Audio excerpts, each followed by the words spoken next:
Hey YouTube, it's Mrlubufu, and I'm here with the fourth day of Magic the Gathering previews, and there are 4 cards, or 5 cards, so we'll start at the smallest and work our way up. So we have Seance, I'm never going to pronounce this right. Great job with making me stumble. It's a white 2. At the beginning of each upkeep, you may exile target creature card from your graveyard. If you do, put a token onto the battlefield that's a copy, except it's a spirit in addition to its other types, then exile it at the beginning of the next end step. If the token gained haste, I would say it would be a lot better, because this is so much a defensive card, since you get to play it and then you have blockers, yes, but I think if you want to have creature cards in your graveyard, it's better to have them for Moorland Haunt than it is for this.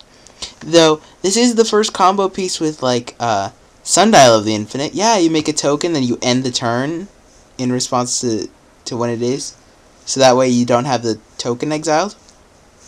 That's just a goofy combo, not anything worth keeping in mind. So this is your generic 10-cent rare. The end. Next we have Werewolf. This one's only in German. So they have a little translation right here. So it's a green-red colorless for a 2/2 wolf that has Intimidate, and other wolf and werewolf creatures you control get +1/+1, and werewolves you control that are not humans can't transform.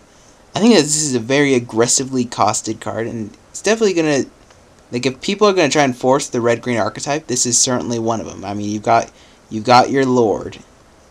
Wolf and werewolves get +1/+1, and well, even in human state, they are werewolves. So there you go. I think this is I mean, if people try and force werewolf card, this is going to be in there. I think this is going to be pretty good if you're forcing red, green, and limited or sealed. Like, it's better than most of the other cards. So this one was a nice one. I like the art too. Next we have Scorned Villager and Moonscarred Werewolf. So you have Land of War Elves, essentially the first on the human side, and when it transforms, it's a 2/2 that has vigilance and taps for double green. So I think if, again, people making the werewolf deck, happy birthday, you got yourself another 2-drop, and this one's pretty good. You get to ramp pretty quick. I think this card's it's going to be good in limited, and depends how good it is in standard. Probably not so much, but who knows. And now comes to the big ones. We've got Haven Gulledge and Thalia, Guardian of Thraben. Both of these, I love them so much. So much. I mean, I'm not really sure. Like, I'm going to start with Haven Gulledge. I think Thalia is just a smidge better, just because it's going to go in a ton of formats. Love the art, too. Anyway, Haven Gulledge is a 4/4 for 3 colorless blue-black, that for 1 you may cast a target creature card from a graveyard this turn. When you cast that card this turn, Haven Gulledge gains all activated abilities of that card until end of turn. And I think that effect's fun. It feels so mythic. Kind of wish he was legendary for EDH, but either way, he's really good. I know if I get myself a copy, he's going into my Una EDH deck, because he's good. I'm not sure how standard playable he'll be. If someone builds a good blue-black deck, certainly he's something to consider. I think it's a really good card, and certainly a card to keep your eye on. And next we have Thalia, Guardian of Thraben. Oh my goodness, do I love this card. I know I'm overvaluing it, but I like this card more than I should. The fact is, it's a 2/1 first strike for 2, and not even a difficult cost, it's white colorless, that has first strike, and the fun little effect that non-creature spells cost 1 more to cast. So, this is really good in, like, White Weenie. They had to make it a legendary creature, because otherwise if you cast 2 of these, it would be just impossible for control decks to function. But even still, like, if you're a white deck on the play, against control. Turn 1, let's say Doom Traveler, and then turn 2 Thalia.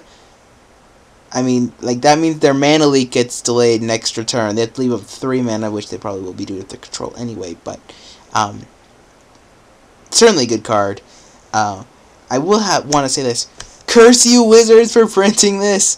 This is now going to be sideboard tech for some decks. I know that I am going to get a hold of a couple of these for my Martyr of Sands modern deck that I'm building, which is right now it and Past and Flames are the two that I'm really having fun playing with. The Malira pod and Kiki Jiki pod. But either way, back from my tangent. Thalia is so good against Storm. Oh, it immediately makes it any Storm deck really difficult to deal with. Since all of your typical ramp spells, i.e. Desperate Ravings, or Desperate Ritual, Pyretic Ritual, I mean, they don't actually gain you mana, they just up your Storm count. So that means you have to wait a little bit. Like, Thalia is going to be great. I think it's also going to be sideboard tech in Legacy. I'm not sure how much of that. But certainly Grand Abolisher, I think you get to go from like a 4, some people had 4, 3 in sideboard. Certainly Grand Abolisher is going to go down to 1, Thalia is going to go up. Definitely a very good rare in the set, not Snapcaster levels of good, but certainly a rare that's going to have some value. So, I like these spoilers today. Thank you, Wizards, for these, even though I just cursed you for making something that ruins my Storm deck. But, yeah, please let me know what you guys think down below in the description. And thank you guys for watching. Rate, comment, and subscribe.